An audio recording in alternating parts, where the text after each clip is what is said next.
Merci, merci aux organisateurs d'avoir pensé à moi pour conclure cet après-midi. J'en suis très honoré. Et puis merci à vous de m'avoir détendu. J'étais un peu stressé avant de monter sur l'estrade. C'est top, quoi. Alors du coup, peut-être qu'on peut commencer, lancer le diaporama. Si tu veux. Ah oui, c'est moi qui le lance, ok. Ouais. Dans la régie, ils sont endormis en fait.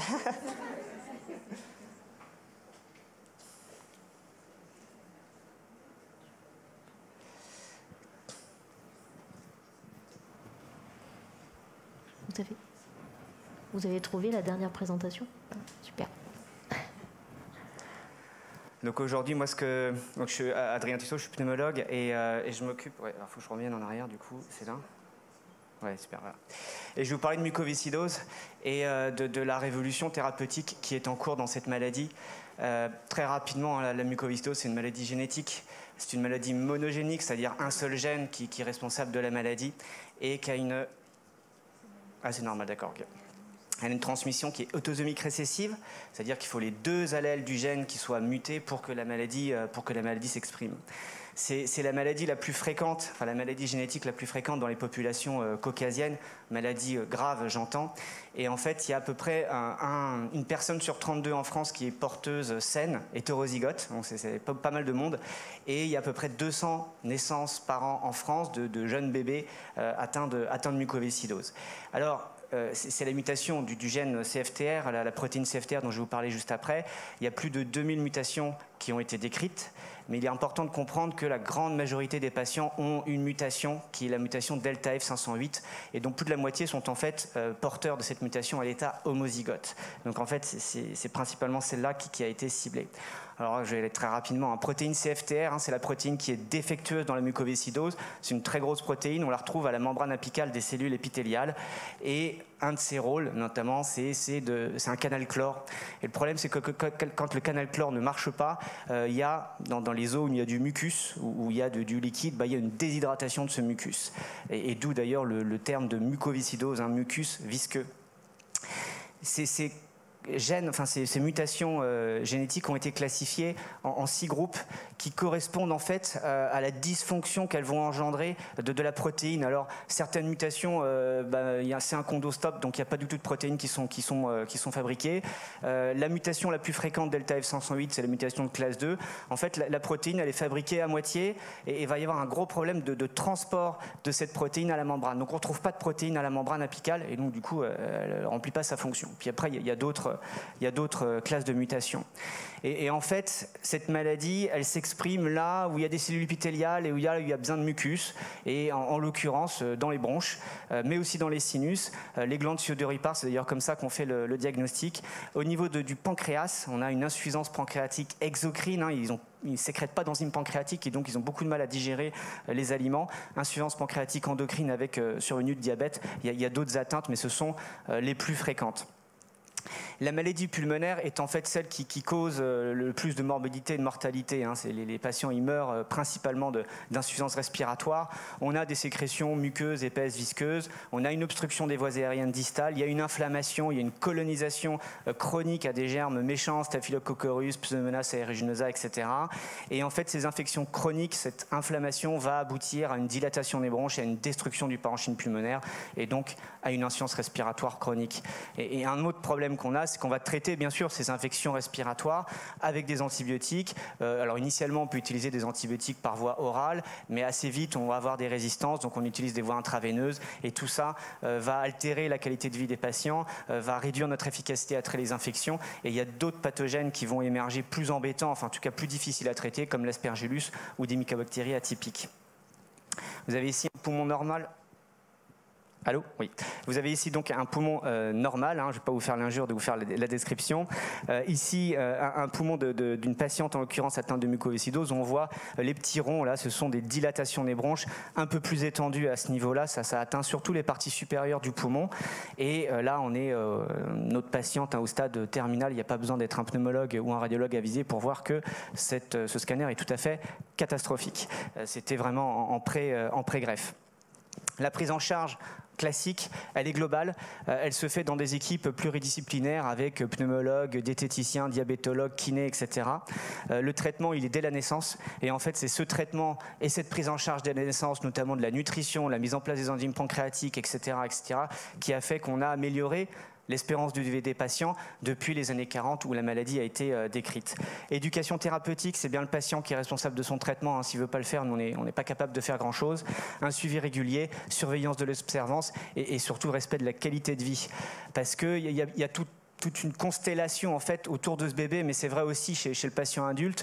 Alors il y a les parents dans le premier cercle, il y a l'école, il y a le kiné, il y a le laboratoire de ville, il y a la pharmacie. Alors les patients connaissent très très bien leur pharmacien. Et puis nous, on est en fait dans le troisième cercle, le médecin du centre de référence, les infirmières coordinatrices, etc. Mais tout un tas, donc une prise en charge pluridisciplinaire. Bon, ça je vais passer assez rapidement, on en a parlé. Tchouk. Juste pour vous montrer ici, c'était une diapositive qui a été prise d'un article qui est sorti en 2016 qui montrait en fait l'amélioration de l'espérance de vie de ces patients depuis les années 40 jusqu'à aujourd'hui. Alors jusqu'à aujourd'hui, ça s'est arrêté en 2015 et il s'est passé des choses depuis dont je vais vous parler. Première description pathologique, c'était dans les fin des années 30. On a très vite utilisé des enzymes pancréatiques, ça a été un changement radical. Les patients ne mouraient plus à naissance, ils mouraient quelques années après. Ensuite, la kiné respiratoire, les antibiotiques inhalés notamment. On a utilisé aussi ensuite des fluidifiants bronchiques qui permettent d'améliorer le drainage, etc. et qui ont permis dans les années 2010 d'avoir une médiane de survie, une espérance de vie moyenne qui était de l'ordre de 40 ans en France, en Europe.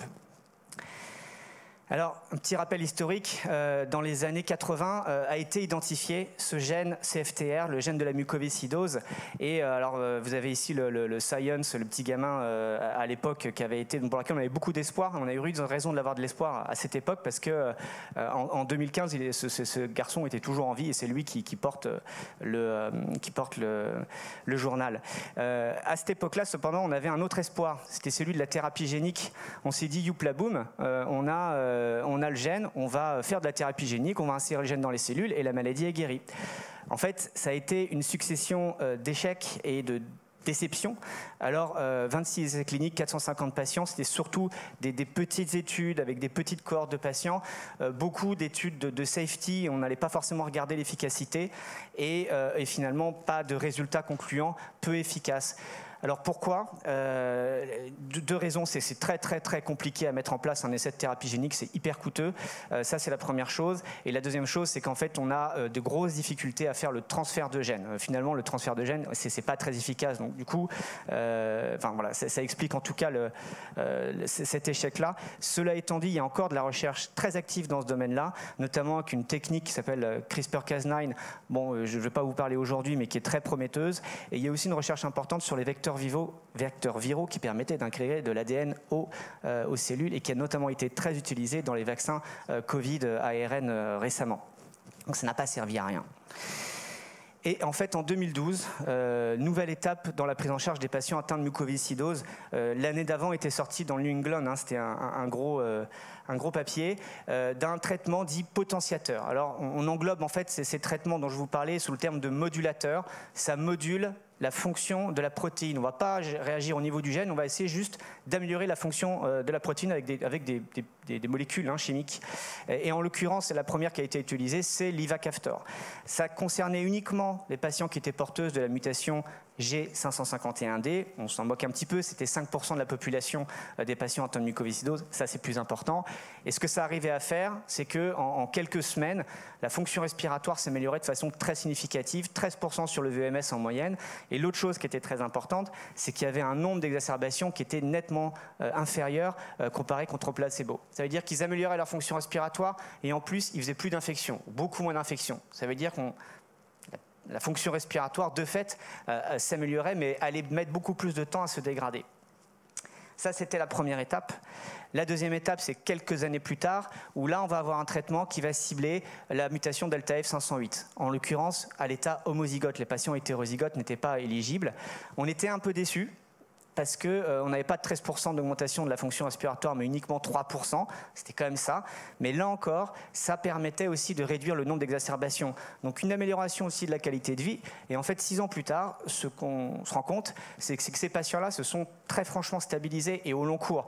Leur fonction respiratoire est restée très stable. Et effectivement, c'est des patients qui faisaient 3, 4, 5, 6 exacerbations par an, 6 infections pulmonaires. Et ils n'en faisaient plus qu'une ou deux, voire pas du tout, sous ce traitement-là. Et ce traitement-là concernait 50% des patients atteints de mucoviscidose. Donc 50 plus 5, ça fait 55. On avançait, quoi.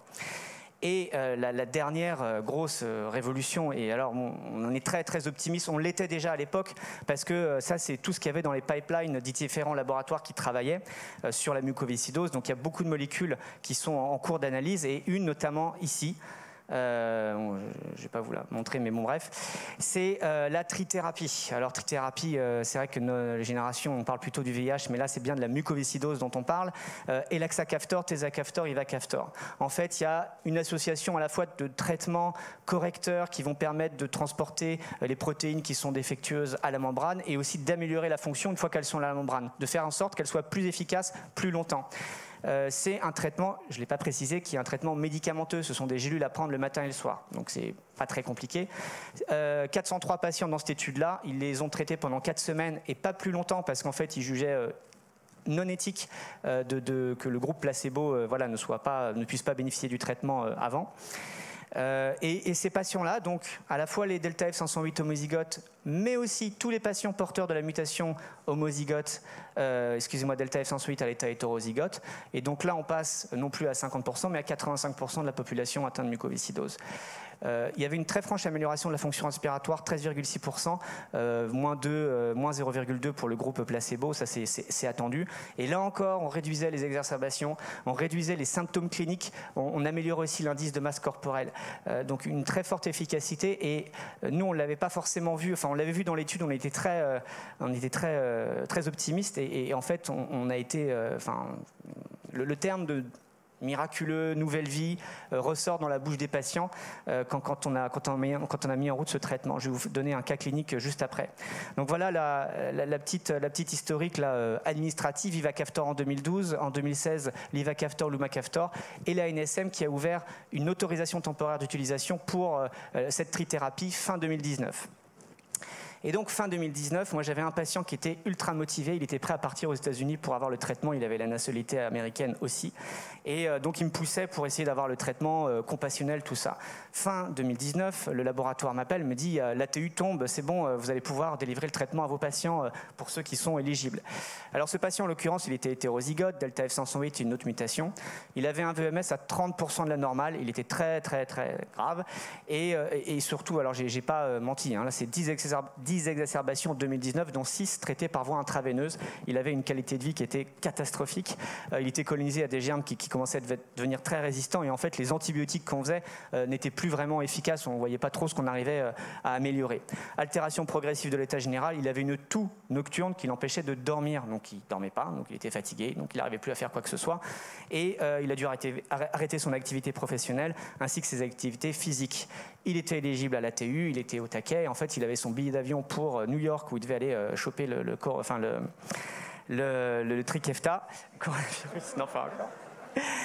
Et 3 semaines avant, l'ATU est tombée, et donc je l'ai rappelé en disant on va peut-être se donner un peu de temps parce que là ça va pouvoir se faire ici.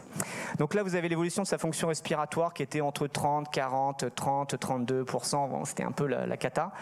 Et on a commencé le traitement, c'est pas une blague, hein, c'était le 24 décembre 2019.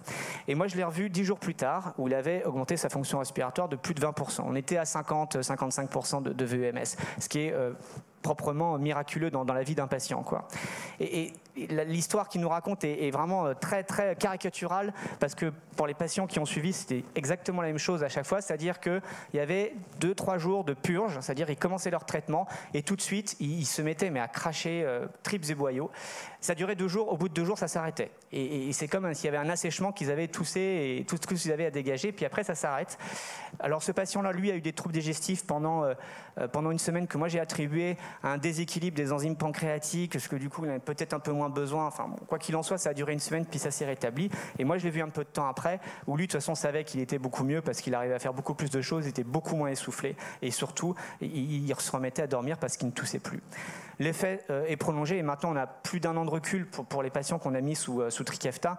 Ça continue d'augmenter un petit peu au-delà d'1 an. Après, cette amélioration reste à peu près dans les chiffres qu'on a initialement. Voilà, alors vous allez me dire à propos d'un cas, nous on veut du concret, on veut du sérieux, on veut du scientifique et je vais vous le donner. Et en fait, on a fait une étude en France sur justement la cohorte de patients qui a bénéficié de l'ATU très rapidement et ça a été publié il y a quelques mois. 245 patients ont bénéficié de cette ATU, on les a suivis pendant 1 an et ce qui est important, enfin moi je trouve vraiment le chiffre marquant, c'est qu'il y avait à peu près dans cette cohorte de patients donc sévères, c'était uniquement des patients sévères, 53 patients qui étaient dans un projet de greffe, soit sur liste de greffe, soit en train de faire le bilan pré-greffe. À la fin de l'étude, du suivi de l'étude, il n'y avait plus que 5 patients qui étaient dans le projet de greffe. Et c'est pas parce qu'ils sont décédés, c'est parce qu'ils sont sortis pour amélioration. Et ça s'est vu en fait dans les chiffres aussi de transplantation annuelle. On est passé de 80 patients greffés à peu près annuellement à 33 patients pour l'année 2020. Et là, du coup, c'était pas lié au coronavirus. Ça, c'est une autre étude intéressante pour ce à quoi on s'attend. Et je pense que ça va être dans ces eaux-là. En gros, c'est une étude qui calcule la probabilité de survie avec ou sans Trikafta. Et la ligne gris pleine, c'est sans Trikafta. Et les 2 lignes pointillées, c'est avec Trikafta, soit en 2021, soit en 2025. C'était pour pousser les autorités à accepter le traitement, qu'il ait l'autorisation de mise sur le marché le plus rapidement possible. Mais en tout cas, on voit qu'il y a quasiment 10 ans de différence. Hein. C'est-à-dire qu'un patient qui a le Trikafta va probablement vivre voilà, sans transplantation pulmonaire. En tout cas, on recule cette échéance-là d'au moins 10 ans. C'est-à-dire qu'on avait une espérance de vie qui, aujourd'hui, la sans Trikafta était de l'ordre de 50 ans. On pense effectivement que la plupart des patients vont atteindre largement 60 ans, voire même plus, et probablement dans les années à venir récupérer l'espérance de vie de la population générale. Voilà. Ça, c'est pour le nombre de greffes. En fait, ça avait quand même commencé un tout petit peu avant. Hein, je vous ai parlé de l'ivacaftor dans un premier temps, puis après de la bithérapie Orkambi, qui avait permis déjà de réduire le nombre de patients qui avaient besoin d'une greffe. Là, en 2018, on était à 78, en 2020, on était à 33, ça c'est l'effet trithérapie. Et ça, c'est le petit, bon, je vois Mehdi à ma porte, hein, c'est que moi je m'occupe d'adultes, et qu'en fait la population adulte, en 2013, a dépassé la population pédiatrique, c'est-à-dire qu'il y avait plus de patients muco-adultes que patients pédiatriques. Dans les années 90, il y avait 82% de patients pédiatriques, donc ils ne passaient pas l'âge adulte. Et ça va continuer d'augmenter. Et du coup, moi, je commence à être un peu inquiet parce qu'il faut qu'on augmente notre capacité d'accueil. Voilà. Et je vais m'arrêter là.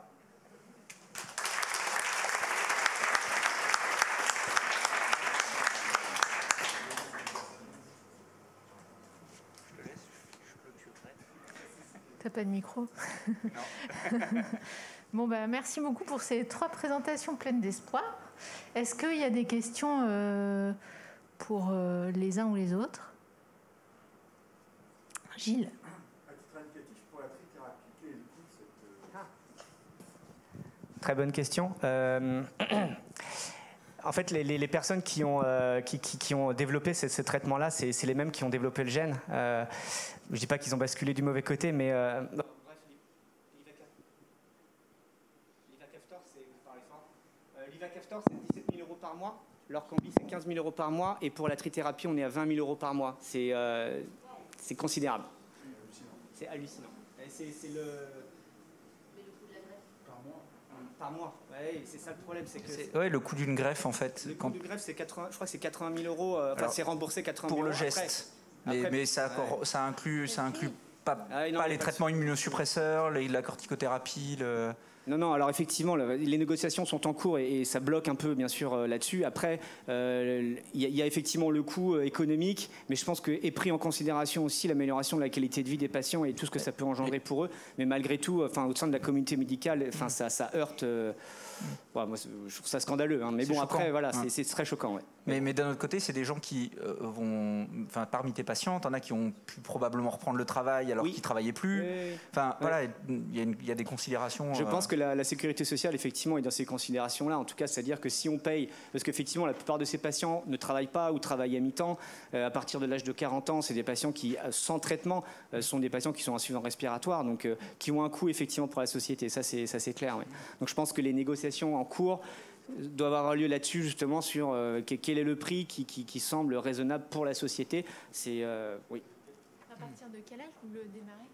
Alors actuellement c'est 12 ans le Trikafta, mais c'est vrai que si on commence ces traitements-là dès le plus jeune âge, ils ont une bonne tolérance, je ne l'ai pas dit, ils sont plutôt bien tolérés, on peut penser justement éviter l'apparition des dilatations des bronches et donc de l'émergence de certains germes. Et c'est pour ça que je pense que ces 10 ans, à mon avis, sont sous-estimés. Les patients qui naissent aujourd'hui avec la mucoviscidose ont probablement une espérance de vie beaucoup plus importante si on commence les traitements plus tôt.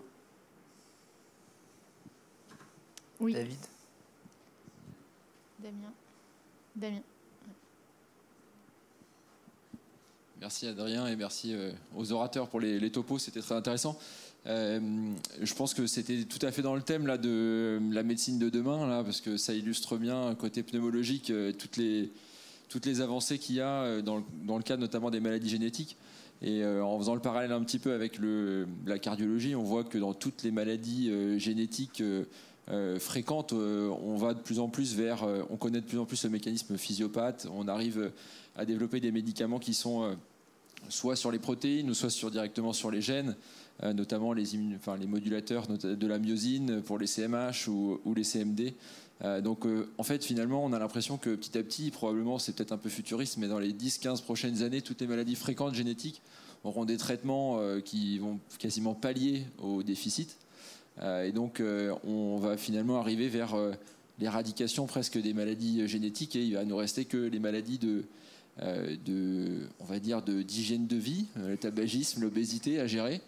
Et au final, c'est un peu malheureux à dire, mais probablement qu'il y a un énorme impact financier derrière tout ça. C'est-à-dire qu'on met des moyens pour le moment parce qu'il y a les labos derrière pour traiter ces maladies-là. Et finalement, on pourrait faire encore beaucoup mieux en termes d'impact de population à faire de la prévention sur les autres maladies qui sont pas héritées, mais qui sont acquises en lien avec le mode de vie occidental. Et je pense que c'est aussi parce qu'il y a une logique financière derrière qui fait qu'on accélère plus vite sur certaines choses avec la rentabilité liée au labo que sur la prévention qui est finalement assez simple à mettre en place. C'était pas une question particulière, c'était juste une réflexion un petit peu. Donc on va être amené à traiter bientôt plus que des malades qui sont malades de leur faute entre guillemets, même si c'est un peu la société qui veut ça.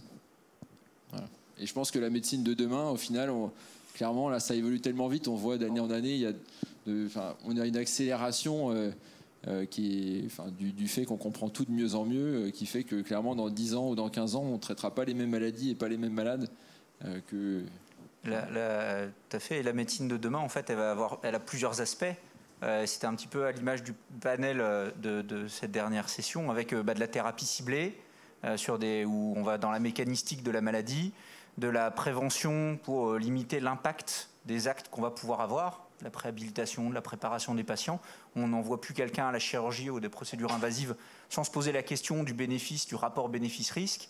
Et puis des thérapies qui permettent de diminuer la thérapeutique médicamenteuse en touchant d'autres mécanismes thérapeutiques avec l'hypnose, avec la réalité virtuelle. Donc on va aller vers des thérapies qui sont plus ciblées, quelle que soit la cible, mais avec des mécanismes qui vont être différents. Et donc on va aller vers une thérapie qui va être de plus en plus personnalisée, mais à des niveaux qui vont être différents, de la prévention du risque à la prise en charge de l'anxiété, de la tolérance aux thérapeutiques, à la thérapie ciblée de maladies génétiques. Donc on est dans... Ouais, ça avance, il y a plein de trucs à faire encore.